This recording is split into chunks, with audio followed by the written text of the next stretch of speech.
داتا صاحب رحمۃ اللہ علیہ کے وصال کو تقریباً 1000 سال ہونے کو کچھ باتیں ایسی ہیں جنہیں تھوڑا سا غور کے ساتھ ٹھنڈے ذہن کے ساتھ سمجھا کریں۔ اسلام کی تاریخ 1400 سال کی ہے اور 1000 سال پہلے کے داتا صاحب بزرگ ہیں۔ داتا صاحب فرماتے ہیں میں اس زمانے میں مرید ہوا، مجھے اجازت ہوئی، میں نے اپنے مرشد کی خدمت کری، پھر مجھے حکم ہوا اپنے قلم سے لکھتے، پھر میں لاہور آیا۔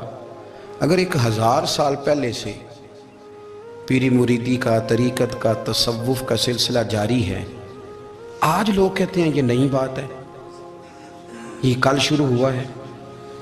داتا صاحب رحمۃ اللہ علیہ کے وصال پر ان کا عرس شروع ہوا، یعنی عرس بھی 1000 سال سے ہوتے چلے آ رہے ہیں۔ آج بعض لوگوں کو غلط فہمی ہوتی ہے کہ یہ آج کی کوئی نئی ایجاد ہے، اور اگر 1000 سال پہلے کے لوگ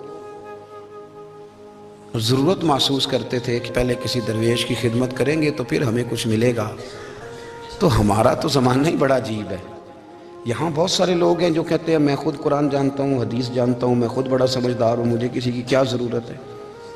بہت ساری چیزیں ایسی ہیں جنہیں ہمیں غور سے دیکھنا چاہیے۔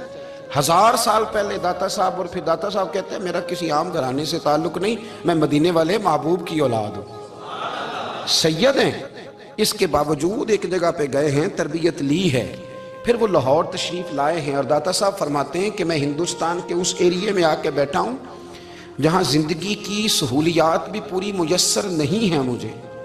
لاہور 1000 سال پہلے آپ اگر اس کا نقشہ دیکھیں تو کیا نظر آئے گا آپ کو؟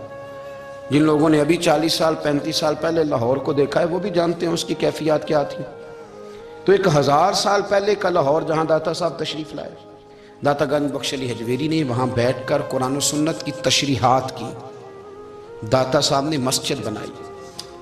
اب لفظ داتا سے بھی بڑا اختلاف ہے لوگوں کو، حالانکہ داتا کا معنی دینے والا، اور اللہ کے جو 99 نام ہیں نا، ان 99 ناموں میں سے کوئی نام داتا ہے۔ ایسے لوگ کہتے ہیں جی یہ تو اللہ کا اسم، بھئی یہ لفظ داتا تو ویسے ہی عربی کا لفظ ہی نہیں ہے۔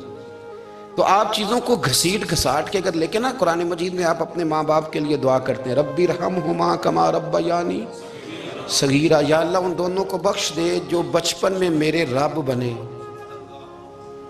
رب ارحمہما کما ربیانی صغیرا، رب کا معنی پالنے والا، تو قرآن مجید نے تو ماں باپ کو رب کہہ دیا تو شرک ہو گیا۔